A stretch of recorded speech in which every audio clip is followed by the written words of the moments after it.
Good morning বন্ধুরা, ত্রিপুরার ছোট্ট একটি গ্রাম থেকে আমি রিমা। আমার এই ছোট্ট পরিবারে তোমাদের সকলকে অনেক ওয়েলকাম জানাই। তোমরা সবাই কেমন আছো বন্ধুরা? আশা রাখছি অনেকটা ভালো আছো। তো বন্ধুরা, নতুন একটি সকালে আমি নতুন আরও একটি ব্লগ শুরু করছি। আশা রাখছি আজকের ব্লগটা তোমাদের ভালো লাগবে, না টেনে দেখতে থাকো। বন্ধুরা, প্রথমে আমি ইন্ট্রোটা দিয়েছিলাম ঠিকই, কিন্তু এতটা ঝিঁঝি পোকার আওয়াজ আসছিল যে শুনতে খুবই বাজে লাগছিল। তাই বন্ধুরা, পরে আমি সাউন্ড অফ করে ভয়েস ওভার করে দিয়েছি।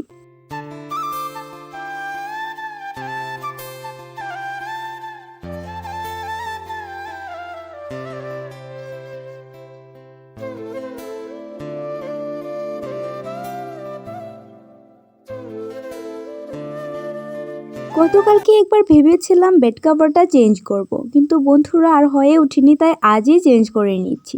তো আজ হয়েছে রবিবার বন্ধুরা, তাই ঘর দুয়ারগুলিকে একটু ভালো করে গুছিয়ে নেবার প্ল্যান আছে। যেহেতু আমি রোজই গুছাই বন্ধুরা, তারপরও একটু সুন্দর করে অর্গানাইজ করে রাখার খুবই ইচ্ছে করে রবিবার দিনটাতে। কারণ বন্ধুরা, এই সপ্তাহে একটা দিনই নিজেকে একটু সময় দিতে পারি।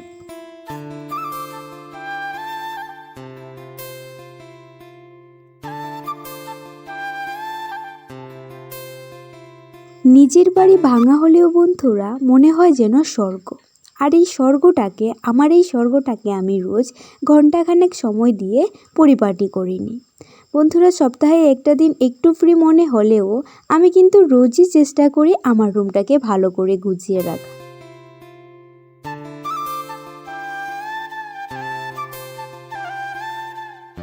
রোজ রোজ যদি আমরা ঘরটাকে ভালো করে পরিষ্কার করে রাখি বন্ধুরা, তাহলে দেখবে সপ্তাহে একদিন ডিপ ক্লিনিংয়ের কোনো দরকার পড়ে না। যদি রোজই একটা জিনিস মোছা হয় বারে বারে, তাতে তো নোংরা জমার কথাই না বন্ধুরা। তাই আমি চেষ্টা করি রোজ হলেও একটু করে ঘরটাকে ঝাড়া মোছা করার। তাতে কি হয় বন্ধুরা, আমার একসঙ্গে কাজের চাপটা পড়ে না। যেহেতু আমি প্রায় সময় বাড়িতে থাকি না, আমি আমার কাজ নিয়ে ব্যস্ত থাকি, তাই বন্ধুরা রোজই একটু একটু করে কাজ করার চেষ্টা করি।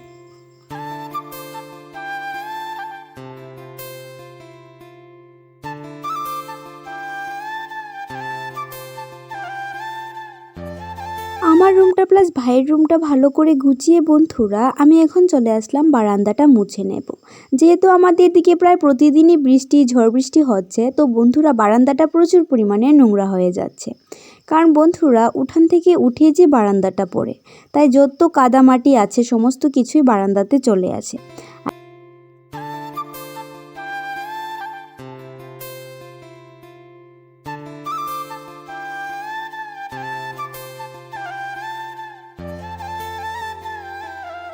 রোজকার মতো আমি আমার কাজগুলি সেরে বন্ধুরা বেরিয়ে পড়লাম ক্লাসের উদ্দেশ্যে। তো বন্ধুরা, আমি এখানে ওয়েট করছি আমার বোনের জন্য। তো ও আর আমি একসঙ্গেই ক্লাসে যাই। তো বোনের জন্য এখন ওয়েট করছি বন্ধুরা, বারে বারে তাকিয়ে দেখছি ও আসছে কি না।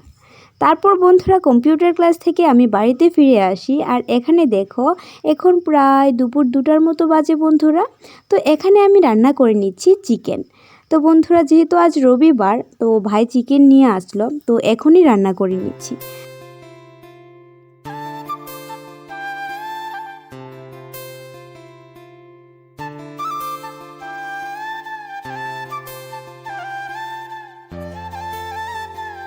চিকেনটাকে ভালো করে কষিয়ে বন্ধুরা তাতে দিয়ে দিলাম একটা টমেটো। তো টমেটোগুলিকে টুকরো টুকরো করে দিয়ে এখন ভালো করে একটু নাড়াচাড়া করে তার মধ্যে দিয়ে দিচ্ছি ঝোলটা। তো বন্ধুরা, এদিকে মাংসটা ফুটতে থাকুক আর আমি আমার কাজগুলি সেরে নিই।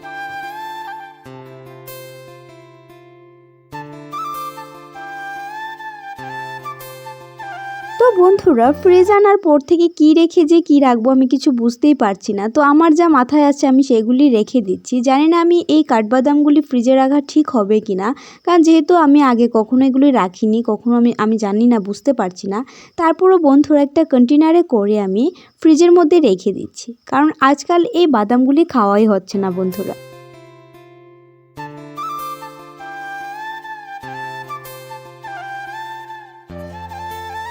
আমি কিন্তু বন্ধুরা এই ভর দুপুরে শুধু শুধু রান্না করছি না, আমি যাব আমার বান্ধবীর বাড়িতে।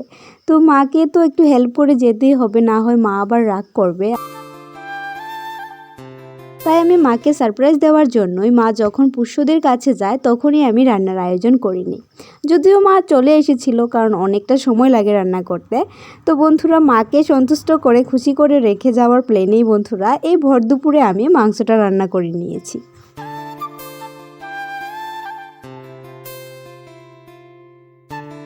তো বন্ধুরা, এখানে দেখো ঝোলটা ফুটতে ফুটতে আমি বাসনপত্র কটা ধুয়ে নিয়েছি, আর এখন কিচেন স্ল্যাবটা মুছেও নেব।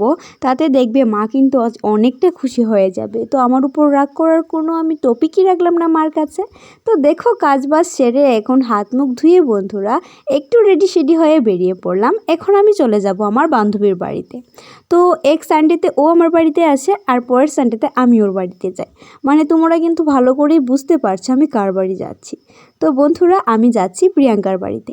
তো আমার বাড়ি থেকে প্রিয়াঙ্কার বাড়ি বেশি একটা দূরত্ব নয় বন্ধুরা। দেখো ওদের বাড়ির পাশে কত বড় একটা পুকুর, আর এখানে দেখো প্রিয়াঙ্কা বসে আছে। আর এই যে দেখছো পেছনের শাল বাগানটা, এই বাগানটা কিন্তু ওই যে আমাদের বাড়ির সামনের শাল বাগান, সেটাই কিন্তু বন্ধুরা এখানে এসে পৌঁছেছে। তার মানে বুঝতেই পারছো কতটা এলাকা জুড়ে এই শালবনটা। তো এদিকে দেখো অনেক সুন্দর লাগছে পুকুরটা দেখতে। আর এই পাশে দেখবে অনেকটা সুন্দর ক্ষেতের জমি আছে। তো এখানে দেখো প্রিয়াঙ্কা বসে আছে, আর দেখো এই পাশে কতটা সুন্দর ক্ষেতের জমি, দেখলে একদম মন প্রাণ জুড়িয়ে যায়। তো এখন হয়ে গেছে সন্ধে বন্ধুরা, আর সন্ধে টিফিনে মা তৈরি করে নিচ্ছে লুচি।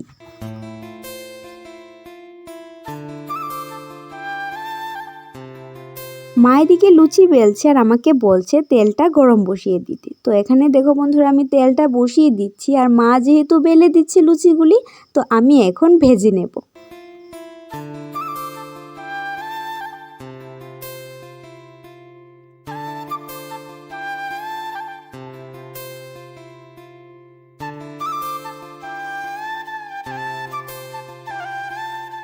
আমার প্রিয় বন্ধুরা, আজকের সারাটা দিন আমার সঙ্গে থেকে তোমাদের কেমন লাগলো প্লিজ কমেন্টের মাধ্যমে জানাতে ভুলো না। আমার ব্লগে ভুল ত্রুটিগুলি কমেন্টের মাধ্যমে তুলে ধরলে আমার অনেকটা সুবিধে হবে বুঝতে। তো বন্ধুরা, আজকের সারাটা দিন কেমন লাগলো একটা কমেন্ট করে জানিও। আর এখন আমি লুচিগুলি ভেজে নেই। তো চলো আজকের মতো এখানেই বিদায় নিই। দেখা হবে, ভালো লাগলে লাইক কমেন্ট সাবস্ক্রাইব।